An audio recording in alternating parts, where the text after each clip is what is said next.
Hola a todos, bienvenidos a un nuevo episodio De la oscuridad a la luz. El día de hoy vamos a aprender sobre el Raja Yoga, también conocido como Dhyana Yoga, que es el camino a Dios a través del control de la mente, a través de la meditación. ¿Qué es exactamente el Raja Yoga? ¿En qué consiste?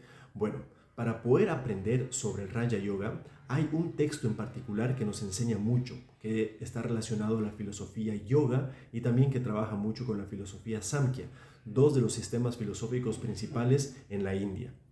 Este libro es Los Yoga Sutras de Patanjali. Patanjali era un filósofo que llegó a la Tierra hace muchos años y dejó este texto en forma de aforismos, los sutras, que son versos muy compactos, muy compactados, en los que se explica esta filosofía y cómo siguiendo este camino podemos llegar al objetivo supremo que es iluminarnos, encontrarnos a nosotros mismos, ganar conocimiento de la verdad. Y bueno, este libro se lo puede encontrar de dos maneras principales en la actualidad, tanto separado simplemente como los Yoga Sutras de Patanjali, como también el famoso libro de Swami Vivekananda, Raja Yoga. Yo personalmente les recomiendo el libro de Swami Vivekananda, Raja Yoga, porque es más completo, da una muy buena introducción de lo que es el Raja Yoga, explica los diferentes pasos que los vamos a hablar un poco más adelante en el video, y también hay comentarios muy profundos de Swami Vivekananda con respecto a los sutras, a los aforismos que Patanjali dejó.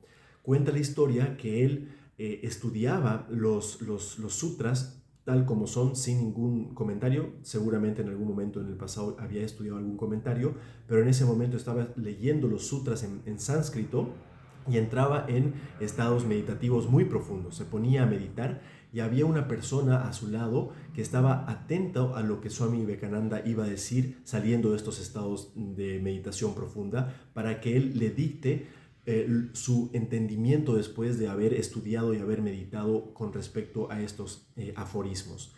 Y de esta manera es que sale el resultado de los comentarios de los aforismos de Patanjali.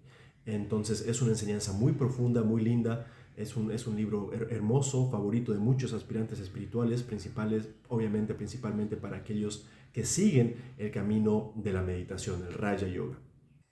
Ahora seguro se preguntarán, ¿y exactamente de qué se trata el Raja Yoga?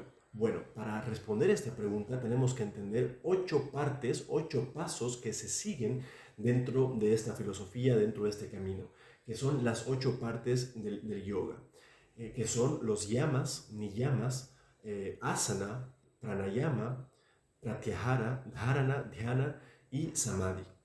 Estos son 8 pasos que el aspirante espiritual o el yogi debería seguir para poder llegar al objetivo supremo, que es encontrar la verdad, iluminarse, iluminarnos, a través del camino de la meditación.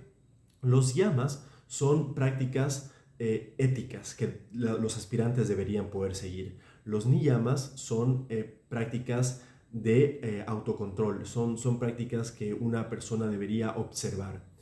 Los asanas son las posturas. Ahora está muy de moda, principalmente en Occidente, el Hatha Yoga, con diferentes nombres, en los que se realizan estas prácticas con movimientos y diferentes posiciones físicas, corporales. Lo interesante de todo esto es que dentro de los Yoga Sutras de Patanjali, que hay muchos aforismos, solamente uno de ellos habla sobre asana. Y de ahí nace todo el aspecto del Hatha Yoga. Después está Pranayama, que es la práctica del control del prana, que se trabaja mucho con la respiración. Está Pratyahara, que es un aspecto muy importante para poder empezar en inglés la palabra es withdraw the senses, que quiere decir como controlar los sentidos, no dejar que los sentidos vayan detrás de los objetos sensoriales. Después está Dharana, que es la concentración. Hasta este punto, dharana, que es el sexto, son prácticas que el aspirante tiene que hacer conscientemente.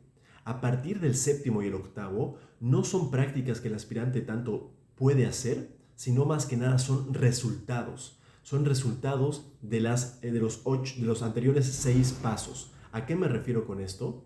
A que, por ejemplo, el séptimo paso es dhyana. Como se acuerdan también, este camino es llamado Dhyana Yoga, porque Dhyana quiere decir meditación. Entonces, la meditación no es algo, según el Raja Yoga, según los Yoga Sutras de Patanjali, que podemos hacer. Es algo que ocurre naturalmente después de ¿qué? Después de dharana, después de mucha concentración. Lo ideal es poder concentrarnos en un objeto. Primero, para empezar, puede ser un objeto físico, después puede ser un objeto mental. Vamos a hablar un poco de las prácticas de la meditación un poco después en el video, pero es concentrarnos en algún objeto. Cuando logramos concentrarnos por mucho tiempo en este objeto, llega como resultado el dhyana, la meditación. Y después de mucha meditación, después de largos periodos de intensa concentración de meditación, llega lo que es el samadhi. Y hay diversos tipos de samadhi. Hay samadhis que son con objeto, con cuestión. Es un tema un poco más complejo, no vale la pena en este video hablar al respecto. Como les digo, si están más interesados en este camino, les recomiendo leer el libro de Raja Yoga o simplemente los Yoga Sutras de Patanjali. Pero ¿qué quiere decir prácticamente el samadhi? Es estar establecido sin que la mente se distraiga en esa concentración profunda por largos periodos de tiempo.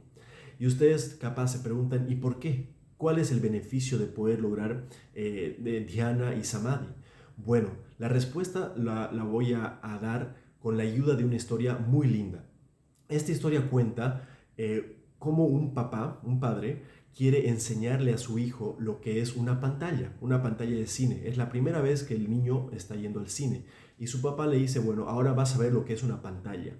Pero resulta que van al cine, fueron a ver la película del Mahabharata, del Bhagavad Gita, y está la escena justamente del Bhagavad Gita, en la que está Krishna, está Arjuna, está el ejército de los Kurus, está el cielo, se ve todo eso en la pantalla, porque lamentablemente el papá y el hijo llegaron un poco tarde a la película. Entonces el hijo le pregunta, ¿y papá, cuál es la pantalla? Y el papá le dice, es eso lo que estás viendo. Entonces lo primero que ve es a Krishna y le dice, ¿Krishna es la pantalla? Y le dice, no, no, no, detrás de Krishna. Y le dice, ¿Arjuna es la pantalla? Le dice, no. Entonces, ¿cuál es la pantalla? Le dice, detrás, lo que lo está cubriendo todo. Y le dice, ¿que el ejército de los Kurus es la pantalla? Le dice, no. Él pregunta, ¿es el cielo que lo está cubriendo todo? ¿Esa es la pantalla? Y su papá le dice, no. Entonces su papá agarra y le dice, no te preocupes, seguí disfrutando de la película y al final, cuando termine la película, vas a entender, te voy a mostrar lo que es la pantalla. Entonces, tal cual, finalizó la película y cuando ya no había ninguna proyección en la película, se muestra la pantalla completamente tal y como está, sin ninguna proyección. Entonces es ahí cuando el niño es capaz de poder reconocer a lo que es la pantalla. Esta historia es muy relevante para el Raja Yoga porque justamente en el verso número 2, el sutra número 2 de los Yoga Sutras de Patanjali, que es el más famoso, el más conocido, que dice Yoga Chitta Vritti Nirodha, quiere decir que el yoga, la iluminación, el encuentro entre el ser individual y el ser supremo, o como lo quieran poner, ocurre cuando dejan de haber las fluctuaciones mentales, los vrittis. ¿Qué quiere decir esto? Puede sonar muy filosófico, muy profundo, difícil de entender. Es simple. Las fluctuaciones mentales son todos los movimientos que hay en la mente. Si ahora yo me pongo a pensar en un helado, en 2 más 2 es 4, si es que yo pienso que estoy feliz o estoy triste, si es que me acuerdo lo que hice el día de ayer, todas esas son fluctuaciones mentales, son movimientos que ocurren en la mente.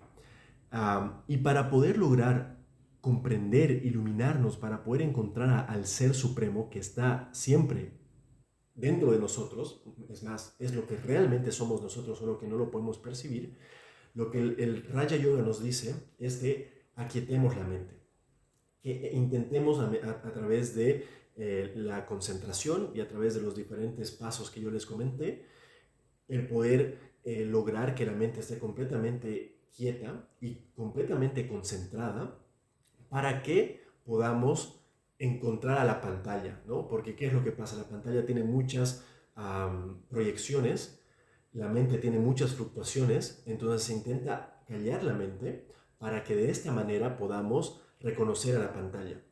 ¿Y qué sería la pantalla en nuestro caso? Al ser, a esa conciencia pura, esa conciencia divina, absoluta, que está siempre con nosotros, que es lo que nos permite poder observar todo el universo, que sin el ser no podríamos estar interactuando, por así decirlo, con el universo. Entonces, eso es lo que se busca. Para poder entender incluso de una mejor manera esto, hay otra historia que la contaba igual Swami Vivekananda, que hace referencia a que el ser supremo es como si estuviera al fondo de un lago. Después hay un lago y no podemos nosotros, en este momento, cuando digo nosotros hago referencia tal vez a la mente, al intelecto, no, la mente y el intelecto no puede llegar a darse cuenta de lo que es el ser. ¿Por qué? Porque hay muchas olas en el lago. El lago está con mucho movimiento. Entonces lo que se busca hacer es calmar las olas del lago para que el intelecto pueda como que observar hacia abajo y ver la pureza y lo que está siempre ahí, que es el ser supremo. Esto se conecta mucho con la historia de la pantalla es muy relacionado a lo que dice el segundo sutra de Patanjali. Y si es que se pueden analizar en los anteriores 8 pasos que había mencionado, está muy relacionado. ¿Por qué? Porque las prácticas éticas y las observaciones personales que tenemos que hacer hacen que, por ejemplo, no hayan fluctuaciones mentales muy agresivas. Si es que, por ejemplo, no hay control sobre los sentidos, si es que decimos mentiras, hay mucho sentimiento de culpa, si es que no observamos ciertas prácticas personales como la pureza, la mente está muy perturbada.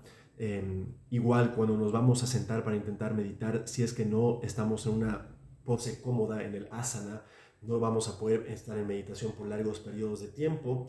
El pranayama sirve para que podamos regular la respiración y que pueda estar completamente tranquila y que no perjudique a la concentración de la mente. Después, el pratyahara está relacionado a que podamos ser muy disciplinados y que cuando sea que haya un deseo, por ejemplo, yo quiero comer esa hamburguesa o cualquier otro deseo que salga, podamos tener la disciplina de no comer esa hamburguesa, tal vez sea de noche y tenemos que meditar, entonces se necesita pratyahara. Y el dharana, la meditación.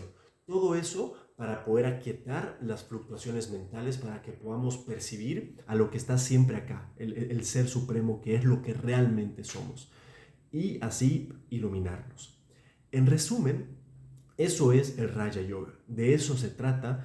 Para eso hay toda una filosofía que es la filosofía yoga.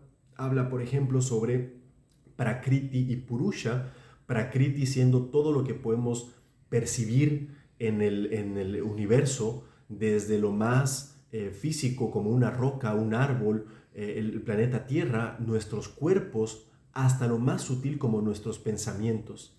Todo eso es parte de Prakriti. ¿Qué significa Prakriti? Significa naturaleza. Y después está Purusha. Purusha es la palabra que se utiliza en la filosofía Samkhya Yoga para describir a la conciencia, al ser supremo, a lo que realmente somos. Entonces, la filosofía yoga lo que dice lo expresa de esta manera. Es como que si Prakriti y Purusha estuvieran erróneamente juntos. Nosotros en nuestra ignorancia, en nuestro error que cometemos, creemos que Prakriti y Purusha están juntos. ¿Qué quiere decir esto? Que nosotros, como conciencia absoluta que somos, como el ser supremo que somos, erróneamente creemos que somos Prakriti, que somos el cuerpo, que somos la mente, que somos los que producimos los pensamientos, etc. Entonces, toda la práctica que se realiza según Patanjali en los Yoga Sutras, la meditación, la disciplina, etc., sirve para lograr ese objetivo de poder reconocer, y es ahí donde se logra ese yoga, ese objetivo, que Prakriti y Purusha son diferentes. Una cosa es la naturaleza y otra cosa es la conciencia. Obviamente esto según la perspectiva del Raja Yoga, de la filosofía yoga. Cuando se logra eso es que uno logra iluminarse. Y eso, en teoría, según esta filosofía, se lo logra descubriendo que no somos la mente a través de la meditación. ¿Por qué? Porque nosotros con lo que más nos identificamos es con la mente. Nosotros pensamos que estamos felices, que estamos tristes, que un día tenemos hambre, que otro día tenemos sueño, sentimos que somos esa mente que constantemente está emanando fluctuaciones mentales. Es una muy fuerte identificación. Entonces, en el Raja Yoga lo que se busca es, ok, mira, deja de pensar, calma por completo las fluctuaciones mentales y te vas a dar cuenta que por más de que no haya movimiento en la mente, tu verdadero tú, sigue estando presente ahí. Y de esa manera una es capaz de iluminarse. Eso sería, en resumidas cuentas, el Raja Yoga. El camino obviamente es una filosofía mucho más compleja que esto. Hay estados de meditación muy profunda. Patanjali advierte que con este tipo de meditaciones, si es que no se lo trabaja de la mejor manera posible y hay como que atracción personal a ciertos tipos de poderes ocultos, se los puede desarrollar, pero que son perjudiciales. No es el objetivo del Raja Yoga, de los Yoga Sutras de Patanjali, el desarrollar este tipo de poderes. ¿Por qué? Porque lo único que nos van a hacer es, nos van a atar aún más. Van a hacer que querramos disfrutar de esos placeres y ahí, si bien son poderes, es algo tal vez un poco más avanzado y se necesita de mucha práctica y disciplina para adquirirlos, es otra atadura. Para esos poderes incluso también se necesita pratyahara, que es ese desapego. Entonces, lo que se busca no son estos poderes que pueden llegar a aparecer. Hay una pregunta que se le hace mucho algunas veces a Swami Sarvapriyananda y le dicen, las personas iluminadas también son personas que tienen capacidades de poderes ocultos, y él le dice, no necesariamente, pero es común de que algunos de ellos sí hayan desarrollado algunas habilidades. ¿Por qué? Porque en su proceso de poder iluminarse han estado mucho tiempo en meditación, han hecho muchas austeridades y esto como resultado ha hecho que desarrollen ciertas capacidades que se hablan en los Yoga Sutras de Patanjali. Pero nosotros como aspirantes espirituales no estamos buscando eso. Hay una historia muy famosa en la que un discípulo de Buda logra desarrollar un poder sobrenatural y Buda lo saca de su orden monástica, porque como aspirantes espirituales no es en lo que estamos interesados. Nosotros lo que queremos es iluminarnos, es encontrar a Dios, encontrarnos a nosotros mismos, y eso es lo principal. Hay un dicho muy famoso que yo lo escuché por primera vez en lo que estuve en el monasterio en Estados Unidos, que está en inglés, que dice, the main thing is to keep the main thing the main thing. Que quiere decir, lo principal es mantener lo principal como lo principal, como lo más importante. Y eso es iluminarnos, encontrar a Dios para de una vez por todas dejar por completo el sufrimiento atrás y ya no tener que volver a reencarnar, si eso es lo que realmente estamos buscando. Eso es todo por la clase de hoy. Muchas gracias por quedarse hasta el final. En la próxima clase vamos a hablar sobre el Jnana Yoga, que es el camino del conocimiento, y van a ver cómo vamos a volver a hablar sobre la historia del padre con el niño, pero desde una perspectiva diferente.